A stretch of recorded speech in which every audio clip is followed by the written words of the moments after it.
Isyo, serbisyo publiko. Aksyon Radio! Sa Bacolod, Aksyon Radio. Aksyon Radio!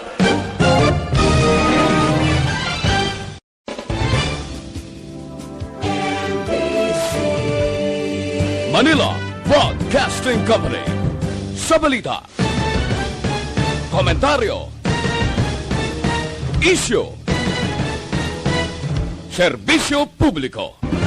Aksyon Radio! Sa Bacolod, Aksyon Aksyon! Balita Evening Edition. Magadulong sa inyo sang mga nagapanguna nga balita lokal, national, international, sports, kag entertainment. Aksyon! Balita Evening Edition. Kag karon ang inyo news team. Una sa balita, una sa aksyon. Mayong gabi, syudad sa Bacolod, Western Visayas, kag bugos nga Pilipinas. Welcome na sa pagpangalagad sa Aksyon Balita Evening Edition. Karon nga adlaw, Huwebes, September 24, tuig 2020. Ako ang inyong atag balita, Aksyon Dale Salazar. Una sa balita, una sa aksyon. Para sa mga headlines, una kita sa mga balita lokal. Pontevedra Mayor Alonso nag-positibo sa COVID-19. Syudad sang bago naglansar sang kaugalingon nga bersyon sang drive-thru swab testing. Sa balita national, Congressman Arroyo nangabay sa COMELEC nga ikonsiderar ang pagpostpone sang 2022 elections. ASF outbreak na record sa 6 ka mga probinsya sa Pilipinas.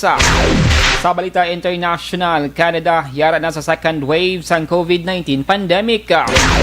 Sa sports balita, Miami Heat nagdaog kontra Celtics sa game number 4. Rookie players sang Heat nang ibabaw.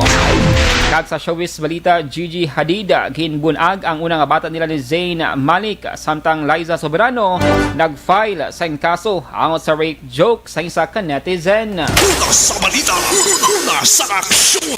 Detalye sang mga balita lokal pagkatapos gid lamang sini.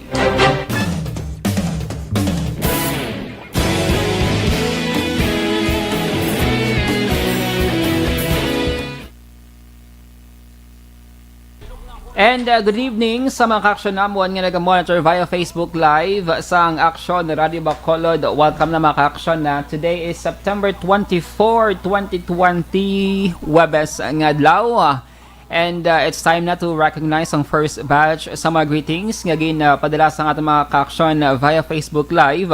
Sang Aksyon Radio Bacolod, lasay sa 4 na ang takna subong nga gabi. Good evening lang. Number 1 gid sa aton nga monitor si Miss Heaven. Good evening sa imo, Miss Heaven. And happy listening lang dira sa imo. And si Mama Jocelyn Libuon Despojo nga naga-monitor karon. Nga gabi, salamat gid. Good evening Action Dale. Sige, salamat man kay Mama Jocelyn. Si Sir Inavoy Duhino, good evening Action Dale, always good, naga-monitor sa area sang airport, kalong-kalong. Sige, salamat gid sa inyo dira sa Duhinog family. Si Sir Alex Fuentes, good evening sa imo Action Dale, kag happy Thursday sa imo, sir. Be safe. Sige, salamat gid kay Sir Alex Fuentes, daw ka everyday present sa aton sini nga pangalagad. Kay Sir Ruel Camonias, good evening Action Dale. Mayong gabi man sa imo, Sir Ruel.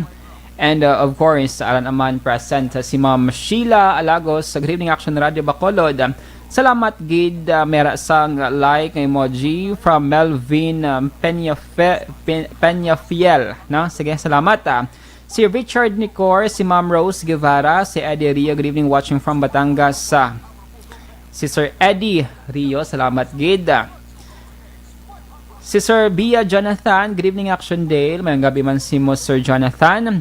Si Ma'am Jocelyn Alerta Cordero Gilang, good afternoon Action Dale. Monitor lang kami tamyaw kay Alma Cordero from Bagos City. Ara naman si Ma'am Mercy Flores. Good evening Action Dale, watching live from Hong Kong. So mga aksyon, padayon lang ang pagpadala sa inyo sining mga greetings, ang inyo sining pagpanamyaw sa inyo sining mga relatives, family members, kag iban pa, no? Kay dugay after sa aton sining mga balita lokal, aton na balikan no ang second batch sa aton sining greetings sa karon nga Thursday night. So padayon lang ang pag-comment down sa inyo sining mga greetings. Kag kung may mga pamangkot ka moderati, ibutang nila nga sa comment section kay tinguan naton nga masabat ang inyo sining nga mga concern mga ka-aksyon. And of course, ginaagdat ka mo nga i-share ang Facebook Live natin tonight para damo kita nga mga tao ang ma-educate no kag ma-inform sa mga nagakatabo nga mga local news diri sa may syudad sa Bacolod kag Negros Occidental. Salamat gid. Comment down lang nga. Sige, standby para sa mga balita lokal.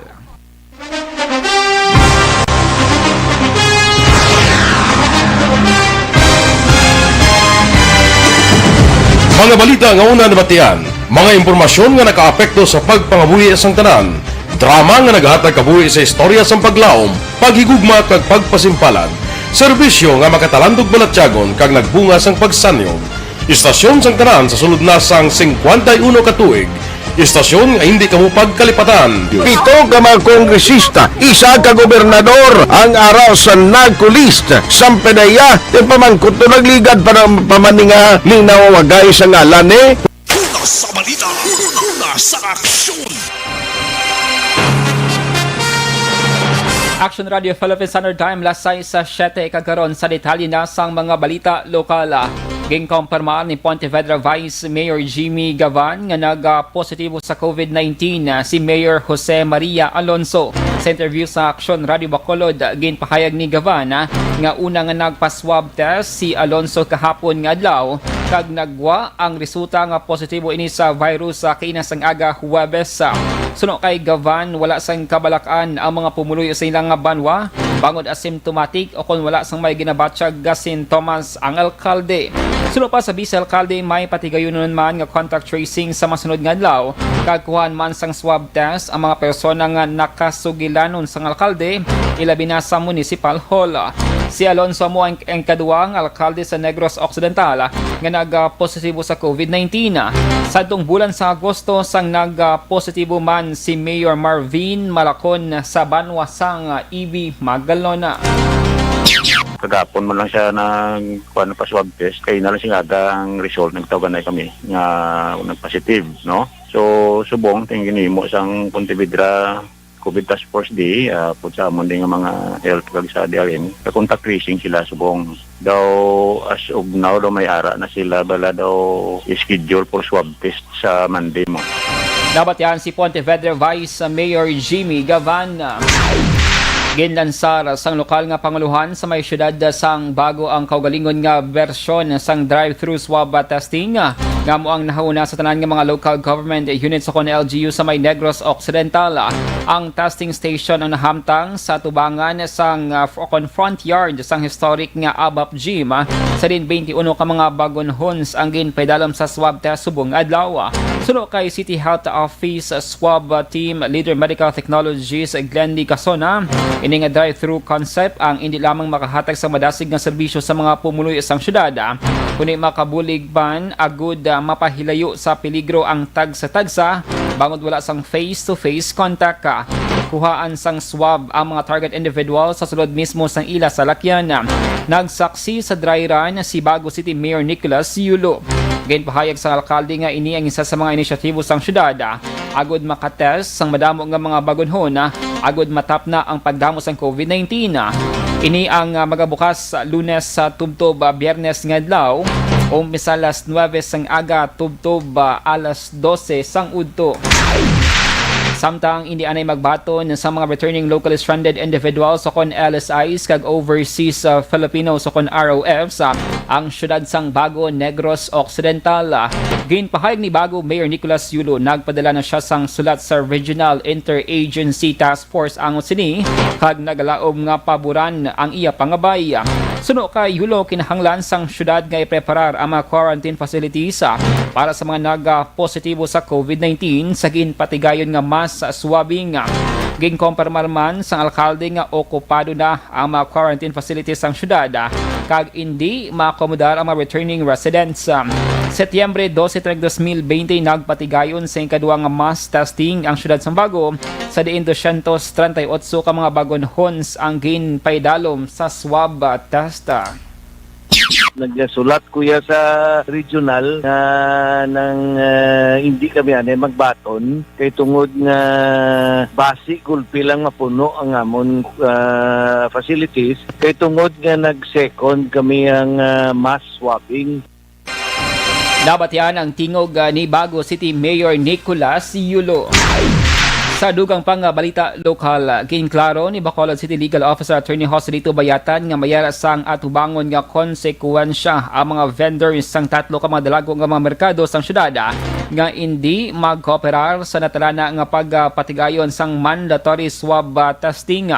Sa interview sa Aksyon Radio Bacolod, ginpahayag ni Bayatan ang sinuman nga vendor nga hindi magpakigbahin sa sininga programa ang temporaryo nga pauntaton ang inoperasyon sa merkado. Ginklaro man ni Bayatan nga ginahimo lamang sa karon sang administrasyon ang nagakaigo nga tikang agod sa handom nga matapos na ang problema nga ginatubang sang syudad batok sa kalitan nga gindudot sang COVID-19 pandemic. Ang hindi kaya magpa-swab na hindi mag-cooperate. Meanwhile, hindi nato na ipapatudlon sa merkado. Kaya the presumption here is, ang presumption here is, hindi na ipag-operate ang ilang sindahan. Nabatian si Bacolod City Legal Officer Attorney Joselito Bayatan. Sa katapusan nga balita lokal, madasig ang padalagan. Ini ang inisyal nga investigasyon sang Sagay City PNP sa nagluntad nga pagbungguanay sang duha ka mga motorsiklo nga nagresulta sa pagkapatay sang duha ka mga persona kag pilason man. Ang duha pa nga mga sakay sini sa may pulok San Jose, Barangay Poblacion 2 sa may syudad sang Sagayan. Ginpahayag ni Police Major Albert C. ang hepe sang Sagay City PNP, pagluwas nga madasig ang padalagan. Posible man nga nakainom ang mga ini sa makahulubog nga ilimnon, base man sa nagwa nga pagpangusisa. Suno kay si medyo maduluman ang lugar nga ginluntaran sa aksidente apisar nga mayara sang poste sang suga. Naibaloan sa sining nga aksidente patay Sunday Adan Pisano na residente sang Barangay Bunga Banwa sang Don Salvador Benedicto kag Gerson Dilagaw ang kas isa ka motorsiklo kag nagapuyo naman sa may Barangay Poblacion 2 sa Sagay City. Padayon naman nga gidabulong Sunday Ray John Menguez ang driver kag ang isa pang ang kasini nga si Noel Maranyon tanan nagapuyo man sa Barangay Poblacion 2 sa may syudad sang Sagay. Sa balita, nasa aksyon! Lasay sa 13 Action Radio Philippine Standard Time ang detalye sa mga balita lokal ginadulong sa inyo sang GTX 500 para sa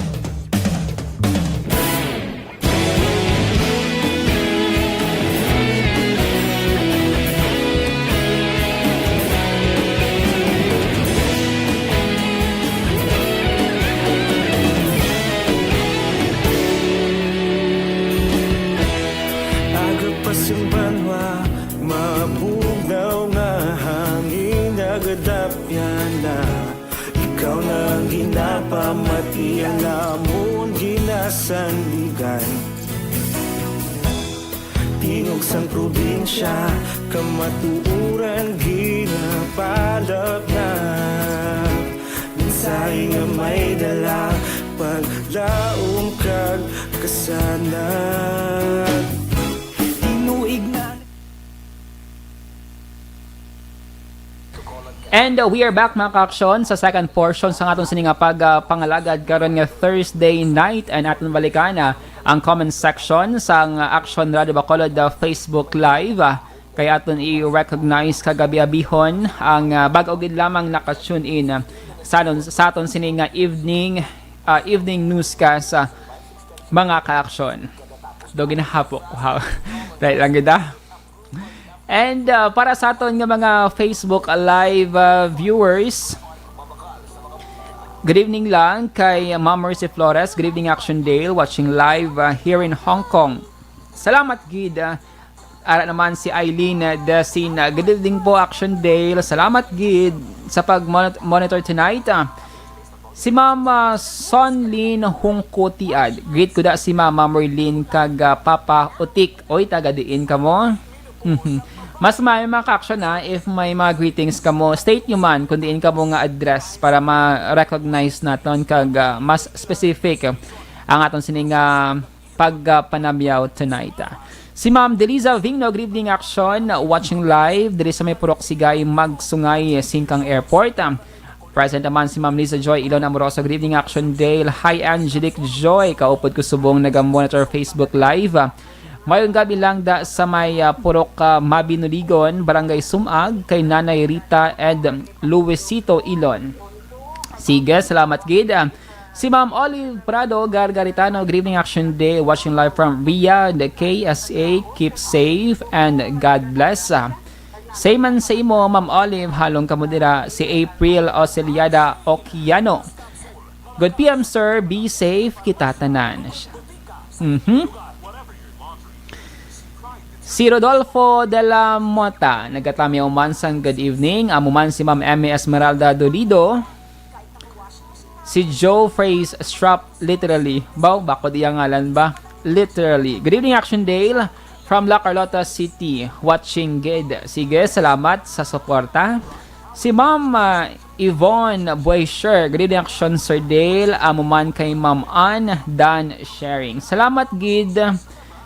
Si Sir Jose Harrison, Lapinig Hunyo, bago gid lamang naka-join sa aton sininga pagpangalagad.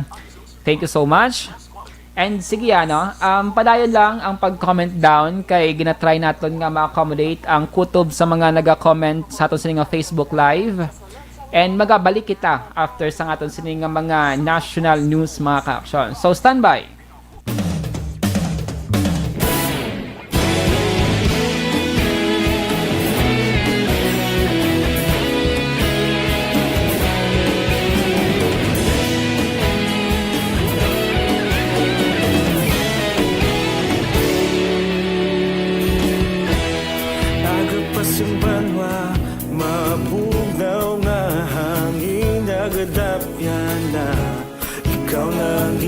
Pamati ang namon ginasandigan, tingog sang probinsya, kamatuuran ginapalap na. Minsay nga may dala, paglaong kag kasanat. Tinuig na nagligan, ikaw gihapon ang ako nga istasyon. Sa pagbudlak sang adlaw, sa pagtuhaw sang biton, mga balita nga dala inspirasyon. Aksyon radyo, bakolog man sa gihapon. Padayon Aksyon radyo, bakolog saludo sa imo. Padayon Aksyon radyo, salamat isa pagserbisyo. Patas kag balanse, matuod na mensahe, wala sang ginadampingan. Padayon Aksyon radyo.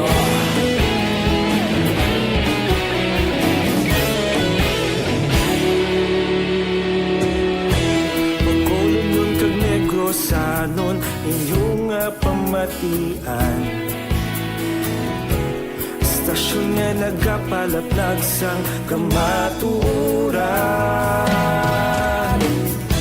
Mabakod nga prinsipyo, reporter handa sa serbisyo. Kahapon, karon kag sa gihapon, kita magapadayon. Tinuig na nagligan, ikaw gihapon ang ako nga istasyon. Sa pagbutlak sang adlaw, sa pagtuhaw sang biton, mga balita na may dala inspirasyon. Una sa aksyon!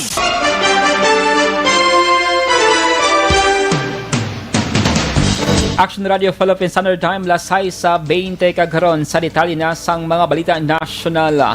Nagapangabay si Pampanga Representative Mike Arroyo sa COMELEC nga i-consider ang pagpaiway sang 2020 elections kasunod nga sunod siya na hadlok ang mga botante sa COVID-19 pandemic. Pero sunod kay COMELEC Chairman Sharif Abbas, ang ini nga botang ang nakadepende sa Kongreso kay Presidente Rodrigo Duterte. Sunod kay Abbas, ginalantaw sa COMELEC ang best practices sang South Korea kag US para mapabilin nga safe ang piniliay. Ginpahayag naman ni COMELEC Executive Director Bartolome Sino Cruz, ginalantaw sang komisyon nga tugutan ang online filing sang Certificate of Candidacies sang pila ka adlaw. Ginaduso naman ni Agusan del Norte Representative Lawrence Fortuna ang 3 ka adlaw nga eleksyon sang iya ginpamangkot ang mga opisyal sa COMELEC ang sa kampanya kag pagbotar sa idalam sang pandemic. Sunod kay Sino Cruz, posible masobra isa ka adlaw ang election day. Ginalantaw sa COMELEC nga limitahan ang numero sa mga botante sa kada presinto, humalin sa 12 pakato sa 5. Ang COMELEC ang magatukod naman sa special committee para magpreparar sa 2022 elections. Samtang wala nagapabor si Transportation Secretary Arthur Tugade sa pagparehistro sa mga electric bike kag scooters kasunod nga limitado pang public transportation samtang napaidalom pa ang kalabanan nga mga lugar sa Pilipinas sa community quarantine. Sa ginpagawa nga statement, ginklaro sang Department of Transportation o DOTR nga wala sang official o final guidelines ang sa pag-usa sang electric bikes kag electric scooters sa pampubliko nga dalan. Nasad man sa statement sang ahensya nga ang ginsumeter nga initial draft pa lamang kag ini ang iga-review pa sang DOTR Road Sector Legal Affairs kag Office of the Secretary.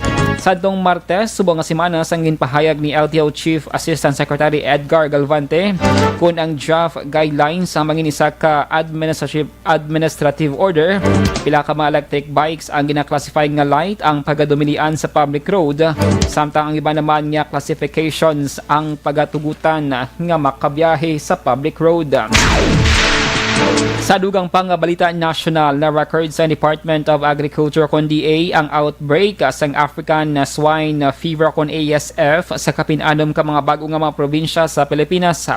Sa laging handa briefing subong adlaw, ginpahayag ni Agriculture Secretary William Dar ang bago nga outbreak ang namonitor sa probinsya sang Albay, Laguna, Quirino, Batangas, Quezon kag Cavite. Sa datos sang DA as of July 31, nagapakita nga masobra sa 316,000 ka mga baboy ang ginpatay sa 28 ka mga probinsya, 9 ka mga rehiyon, 262 ka mga syudad kag banwa, kag masobra 1,000 ka mga barangay sa Pilipinas. Sa tuyo nga hindi maglapta ang masakit, ang gobyerno ang nagapatuman sang strict movement protocol sa mga pork products kag buhi nga baboy, kag ginahimo ang surveillance, containment, quarantine kag pagpatay sang sapat sa mga lugar nga mayara sa mga kaso. Ang Department of Agriculture ang naghatag man sang 5,000 pesos nga compensation sa kada baboy nga ginasurrender para patsyon. Sa balita, nasa aksyon! Lasay sa 23 sa Aksyon Radio Philippine Standard Time. Detalye sang balita international sports sa entertainment pagkatapos gid lamang sini.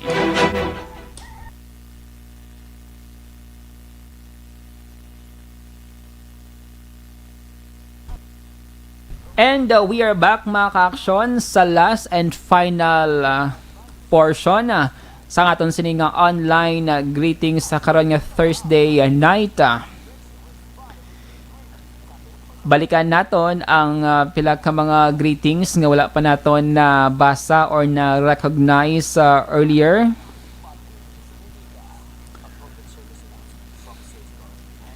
Si Ma'am Merly Gonzaga, mayong gabi, stay safe and God bless. Haraman si Roland Octavio, si President Dennis Richard Tiboroma, good evening Papang Dale. Monitor lang ko di sa San Enrique. Good evening man sa 46 members ng Energy Funds Club. Good evening man kay Sir Arnan Yuson Tres Reyes. Sir, good evening. Sir, good eve. Salamat. Si Ma'am Helen Montano, good evening mga ka-aksyon. And nag-monitor man tonight ang mga kauturan natin dira nga mga drivers Hotoda Handumanan. Good evening Action Dale. Monitor kami diri sa may Hotoda Handumanan. Greetings coming from Bert Hera Pusco Caraballo. Sige, salamat good sir. Si Ma'am Mercy Flores Actiondale, may ask lang ko, if you don't mind, ang swab test dira sa Pinas may bayad. Kami sa Hong Kong may swab test libre. Thanks. Keep safe. God bless. Kung na-include ka sa contact tracing sa gobyerno or City Health Office, diri abi, libre na siya. Pero kung private kaya abi, kag luyag mo lang mahimos, kag may mga ginabatsyag ka dira, kung mag-walk-in ikaw sa mga private nga mga laboratory, so personal gina ang imo sining bayad. Pero kung na-include ka sa contact tracing, so ikaw libre na siya ang swab testing. Sige. Si Sir Little Benji Pareño, good evening Action Day. Pag-greet lang si Edward Lausing kag Rolin Alipirio. Si John Garcia, good evening Action Radio Bacolod. Good evening man sa family Baladhay, family Garcia, family Generalao. Diyan sa may sitio Lunao, Barangay Mailong Bago City. Salamat po. God bless. Watching from Tandang Sora, Quezon City. Salamat gid.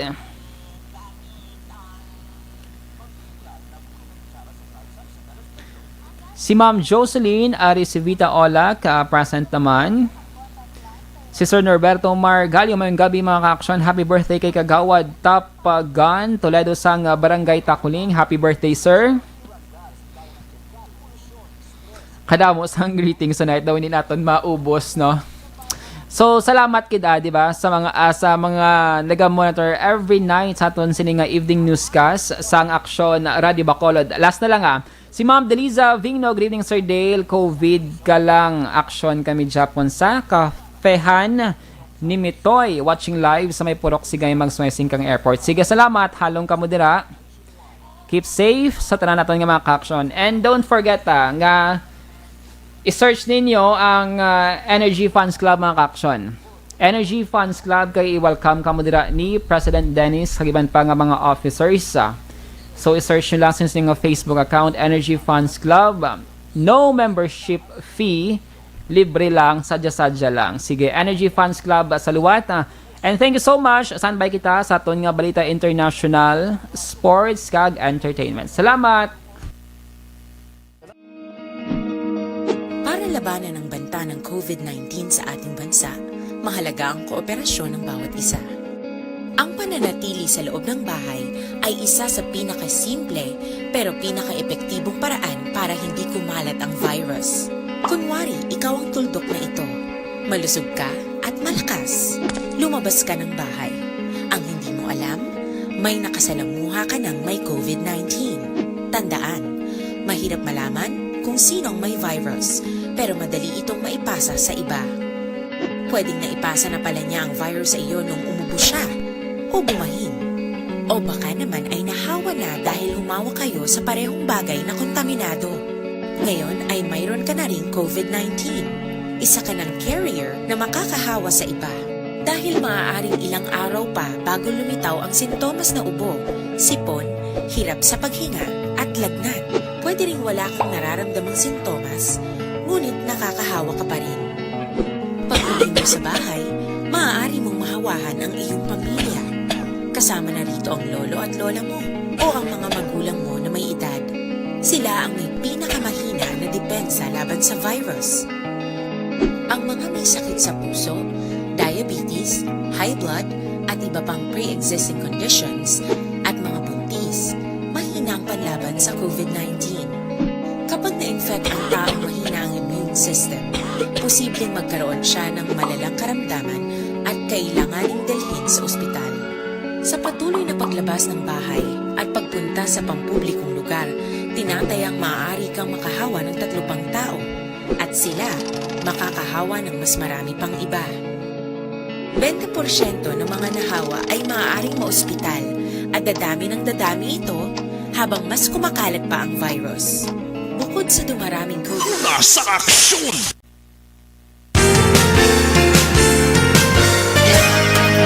Action Radio Philippines Standard Time, las 6:29, kagkaroon sa detalye na sang Balita International.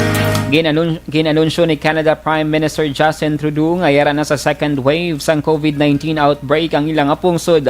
Sa second national address, ginpahayag ni Trudeau ang second wave ang nagluntad sa apat kadalagko nga mga probinsya kag nagpasiguro nga himuon sang gobyerno ang tanan para buligan ang pungsod nga maka-recover.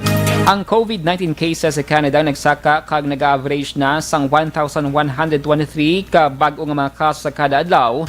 Sa tinalikdan nga mga sinimana, mas mataas si komparara sa average nga 380 cases sa dong mid-August. Kumpiyansa ang Prime Minister nga mayara sila sang poder para makontrol ang second wave. Nagapakita sa pinaka-latest nga record nga ang Canada ang mayara sang 147,753 COVID-19 cases kag 9,243 na ang napatay. Una sa balita, una sa aksyon. Sa sports balita, nang ibabaw ang rookie player sang Miami Heat nga si Tyler Hero sa Game 4 sang Eastern Conference Final subong adlaw. Nakuha sang Miami Heat ang Game 4 kontra Boston Celtics sa score nga 112-109. Ang rookie nga si Hero nakascore sang 37 points off the bench para pangunahan ang kadalagan sang Heat. Si Hero ang ika-13 overall pick sa 2019 draft. Ang Miami ang abansi na nga may 3 kadaog, samtang ang Celtics naman ang mayara sang 1 kadaog. Isa na lamang kadaog ang kinahanglan sang Heat para makasulod sa NBA Finals. Una sa balita, una sa aksyon. Kag sa ato naman nga showbiz balita, nagbata ng supermodel nga si Gigi Hadid. Siya unang anak kay anay One Direction member Zayn Malik. Ginanunsyo ni Malik ang ini nga balita pagi sa Twitter post kay nasing aga Webes sa adlaw sa Pilipinas. Si Malik ang nag-share sang black and white photo nga iya ginauyatan ang kamot sang iyang baby girl. Ang litrato ang may caption nga our baby girl is here, healthy and beautiful. Una na gin-confirm ni Hadid nga nagabusong ini nagligad nga bulan sang Mayo. Samtang subong adlaw nag-file ang aktres nga si Liza Soberano sang kaso batok sa isa ka babae nga netizen nga ginaligara nagbasto sa iya. Suno sa aktres, nabasahan sini sa comment section siya nga Facebook ang komento sang babae nga netizen nga manamit ini nga iparay pa. Suno sa aktres, dapat matunan sang tawo ang mangin responsable sila mga ginapalayag sa social media. Para sa aktres, ang rape joke ang dapat wala ginabaliwala. Una sa balita, una sa aksyon. Lasay sa 32 sa Aksyon Radio Philippine Standard Time. Inyo nabatian ang kabugusan ng mga balita sa Aksyon Balita Evening Edition. Karon nga adlaw Webes sa September 24, 2020. Salawat ako ang inyong matag balita Aksyon Dale Salazar. Una sa balita, una sa aksyon sa Bacolod Aksyon Radio.